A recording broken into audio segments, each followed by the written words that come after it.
परिवार में उसकी बीवी कमला और बूढ़ी माँ रहती थी। भीमा एक बहुत ही ईमानदार और बुद्धिमान व्यक्ति था। उनके घर के हालात अच्छे नहीं थे, वो काफी गरीब थे। भीमा रोजाना जो मछलियाँ पकड़ता बस उन्हीं को बेचकर जो कमाई होती उसी से उनका घर चलता था। रोजाना कमाकर रोजाना खाने वाला हिसाब था। उनके पास बुरे समय के लिए कोई भी पैसे नहीं जुड़े हुए थे। भीमा भगवान में बहुत विश्वास करता था। वह काम पर जाने से पहले और नदी पर अपना काम शुरू करने से पहले हमेशा भगवान का स्मरण करता था। एक दिन जब भीमा घर से नदी की तरफ निकलने लगा, तभी उसकी बीवी कमला कहती है, सुनो, आज काम पर मत जाओ, माँ जी की तबीयत ठीक नहीं है। पता नहीं किस चीज की जरूरत पड़ गई तो। अरे भाग्यवान, यदि मैं मछलियाँ पकड़ने नहीं जाऊंगा तो आज घर का खाना कहाँ से आएगा? क्या तुम्हारे पास कुछ पैसे हैं? मेरे पास तो कुछ पैसे नहीं है। खाना लाने के लिए पैसे तो चाहिए ही, इसीलिए तुम ही जाना भी पड़ेगा और माँ जी की दवाई भी लानी है। ठीक है, मैं नदी पर मछलियाँ पकड़ने जा रहा हूँ। हो सकता है कि आज बड़ी मछली हाथ लगे और जल्दी से उसे बेचकर खाना और दवा लेकर आ जाऊंगा। ये कहकर वो अपना जाल लेकर नदी की तरफ चल पड़ता है। भीमा जैसे ही नदी पर पहुंचता है, वो भगवान का स्मरण करते हुए कहता है, हे भगवान, आज मेरे घर में खाने के लिए कुछ भी नहीं है और मुझे मेरी माँ के लिए दवाई भी लेनी है। मुझ पर कृपा रखना प्रभु, आज मुझे बड़ी बड़ी मछलियाँ मिल जाए। ये कहते हुए भीमा अपना जाल नदी में फेंकता है और मछली फंसने का इंतजार करता है। तभी उसका दोस्त मछुआरा सुंदर भी वहाँ मछलियाँ पकड़ने आता है। वो भीमा से कहता है, अरे भाया, कोई मछली फंसी है या नहीं, या यूं ही जाल डालकर बैठे हो कब से? बस इंतजार कर रहा हूँ मछली फंसने का। आज मुझे घर जल्दी जाना है। तभी भीमा को लगता है कि क्या जाल में मछली फंस गई। वो जैसे ही जाल को बाहर की तरफ खींचता है तो देखता है उसमें बहुत छोटी छोटी मछलियाँ होती हैं। ये देखकर सुंदर उस पर हंसता है। अरे वाह भाई, आज तो बहुत बड़ी मछलियाँ फंस गई तुम्हारे जाल में। सारी बड़ी मछलियाँ तुम ही ले जाओगे क्या? इस तरह सुंदर भीमा का मजाक उड़ाता है। भीमा वो मछलियाँ देखकर बहुत दुखी होता है और सोचता है, हे प्रभु, पता नहीं इतनी छोटी मछलियाँ बिकेंगी भी या नहीं और खाने और दवा के लिए पैसे भी हो पाएंगे या नहीं। उस दिन अपनी किस्मत पर रोता हुआ भीमा छोटी छोटी मछलियों को लेकर भारी मन से बाजार में बेचने चल पड़ता है। मछली ले लो, मछली, ताजी छोटी मछली। उसके पास मछली लेने कोई नहीं आता। सभी लोग बाजार में बड़ी बड़ी मछलियाँ खरीद रहे थे। वो लगातार लोगों को आवाज लगाता है कि कोई तो उसकी मछलियाँ खरीद ले। काफी देर बाजार में खड़े होने के बाद भी उसकी मछलियाँ नहीं बिकती। लोग बड़ी मछलियाँ लेने के लिए दूसरे मछुआरों के पास जा रहे थे। अब बाजार बंद होने वाला था और सभी मछुआरे अपनी मछलियाँ बेचकर घर वापस जा रहे थे, परंतु भीमा निराश था। वहीं बाजार में खड़ा इसी उम्मीद में कि कोई तो उसकी मछलियाँ खरीद ले। तभी एक व्यक्ति भीमा के पास आता है। अरे भाई साहब, ये मछलियाँ किस दाम में दे रहे हो? जी बाबूजी, ये सब मछलियाँ आप 200 रुपए में ले लीजिए। इस पर वो व्यक्ति कहता है, यह तो बहुत छोटी छोटी मछलियाँ हैं, इनके 200 तो नहीं दूंगा, 100 में देना है तो दे दो। भीमा बेचारा क्या करता। उसे लगा कि कहीं ये ग्राहक भी चला गया तो उसे 100 रुपये भी नहीं मिलेंगे। वह 100 रुपये में सारी मछलियाँ उस व्यक्ति को दे देता है। भीमा जल्दी जल्दी दवाई और कुछ खाने का सामान लेने के लिए बाजार की तरफ चल पड़ा। तभी उसके पीछे से किसी की आवाज आती है, अरे बेटा, कोई इस बुढ़िया को खाना खिलाएगा? मैंने 2 दिन से कुछ नहीं खाया और मुझ में अब इतनी शक्ति नहीं कि मैं चल भी पाऊं।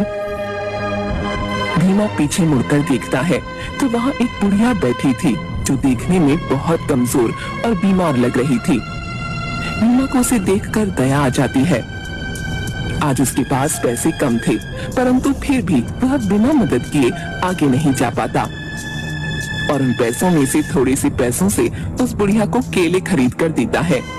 बुढ़िया भीमा से कहती है, बेटा तुम बहुत अच्छे हो, तुम्हारा दिल बहुत बड़ा है। यहाँ से कितने लोग गुजरे परंतु किसी ने मेरी तरफ मुड़कर देखा भी नहीं। तुमने मेरी इतनी मदद की और मुझे खाने को लाकर दिया, तुम्हारा बहुत बहुत शुक्रिया। भीमा वहाँ से चलने लगता है तो बूढ़ी अम्मा उसे रोक कर कहती है, देखो बेटा, तुमने मेरी इतनी मदद की तो मैं भी बदले में तुम्हें कुछ देना चाहती हूँ। बुढ़िया अपने हाथ से कुछ दाने भीमा के हाथ पर रखती है और उससे कहती है, देखो बेटा, कल जब तुम मछली पकड़ने जाओ तो मछली पकड़ने से पहले नदी में एक दाना डाल देना, उसके बाद वहीं पर अपना जाल डाल देना। ध्यान रहे, जाल डालते समय तुम्हें मन ही मन उस नदी की देवी को याद करना है और प्रार्थना करनी है कि वो तुम पर कृपा करें। परंतु इस प्रक्रिया के दौरान वहाँ कोई भी नहीं होना चाहिए, अर्थात कोई व्यक्ति वहाँ आकर तुम्हारे स्मरण में विघ्न न डाले, वरना उस नदी की मछलियों में से एक भी तुम्हारे जाल में नहीं फंस पाएगी। यदि पहली बार में ऐसा होता है तो तुम्हें केवल एक मौका और मिल पाएगा। तुम दूसरा दाना डालकर फिर से यही प्रक्रिया दोहराना, पर याद रहे वो तुम्हारा आखिरी मौका होगा। यदि तुम सफल हो गए फिर तुम्हें जो मछली मिलेगी वो तुम्हारी किस्मत बदल देगी। भीमा बुढ़िया से वो दाने लेकर अपने घर की ओर चल देता है। घर पहुंचते ही भीमा अपनी पत्नी कमला को खाना और माँ की दवा देता है। भीमा कमला को बुढ़िया वाली सारी घटना सुनाता है। कमला सब कुछ सुनकर हैरान होती है और भीमा से कहती है, अरे यह तो बहुत अच्छी बात है, क्या पता ये दाना डालने से कल तुम्हें बहुत बड़ी मछली मिले और खूब अच्छे दाम पर बाजार में बिके। अगले दिन भीमा वो दाना और अपना जाल लेकर नदी की तरफ निकल पड़ता है। नदी पर पहुंचकर वो भगवान का स्मरण करता है और उस दाने को वहां नदी में फेंक देता है। वो मन ही मन सोचने लगता है, हे भगवान, आज मेरी मदद करना। जैसा कि बुढ़िया ने कहा था, मछली फंस जाने के बाद आज मेरी किस्मत बदल जाएगी। मुझ पर कृपा करना प्रभु। तभी जाल में हलचल होती है। भीमा जाल को बाहर खींचने लगता है परंतु उससे जाल अकेले खींचता ही नहीं। तभी सुंदर वहां आ जाता है और उसकी सारी मेहनत पर पानी फेर देता है। सुंदर बीच में ही बोल पड़ता है, अरे भाई क्या कर रहे हो? लगता है बहुत बड़ी मछली पकड़ने की तैयारी है। भीमा को उसे देखकर बहुत निराशा होती है। वो समझ जाता है कि अब उसकी सारी मेहनत खराब हो गई। जब तक सुंदर वहां है कोई मछली उसके जाल में नहीं फंस पाएगी। तब अचानक नदी में जोर जोर से लहरें उठने लगती हैं और नदी के ऊपर कुछ मरी हुई मछलियां तैरने लगती हैं। ये नजारा देखकर भीमा बहुत चिंतित हो जाता है और सोचता है, यदि सारी मछलियां मर गई तो अनर्थ हो जाएगा। उसके हाथ कोई मछली नहीं लगेगी और बूढ़ी अम्मा का दिया हुआ वरदान उसे नहीं मिल पाएगा। सुंदर को जल्दी भगाने के लिए भीमा कुछ सोचने लगता है और भीमा के दिमाग में एक तरकीब आती है। वो बड़ी चालाकी से सुंदर से कहता है, लगता है आज नदी का तूफान ज्यादा भयंकर रूप लेगा। इससे पहले यहाँ हमारी जान चली जाए, भागो यहाँ से। सुंदर ये सुनते ही अपनी पकड़ी हुई मछलियां लेकर घर की तरफ दौड़ पड़ता है। भीमा भी उसके साथ भागने का नाटक करता है। अब भीमा के रास्ते में कोई रुकावट नहीं थी। वो दोबारा से स्मरण करता हुआ दाना नदी में फेंकता है और नदी की देवी से प्रार्थना करता है, हे देवी माँ, मुझे क्षमा करें। मेरी वजह से आप नदी की सारी मछलियों को ना मारें और कृपया आप शांत हो जाएं। मुझे एक बड़ी मछली देकर मुझ पर कृपा करे देवी माँ। इतना बोलने के बाद नदी का जल शांत हो जाता है। इस बार भीमा की मेहनत रंग लाती है और उसके जाल में बहुत बड़ी मछली फंस जाती है। मछली का रंग देखते ही भीमा बहुत खुश और हैरान हो जाता है। वो एक सुनहरी चमकती हुई सी मछली थी। इससे पहले ऐसी सुंदर मछली भीमा ने कभी नहीं देखी थी। धन्यवाद देवी माँ, तेरा लाख शुक्र है। अरे वाह, मजा आ गया। आज तो मछली लेकर पहले घर जाता हूँ।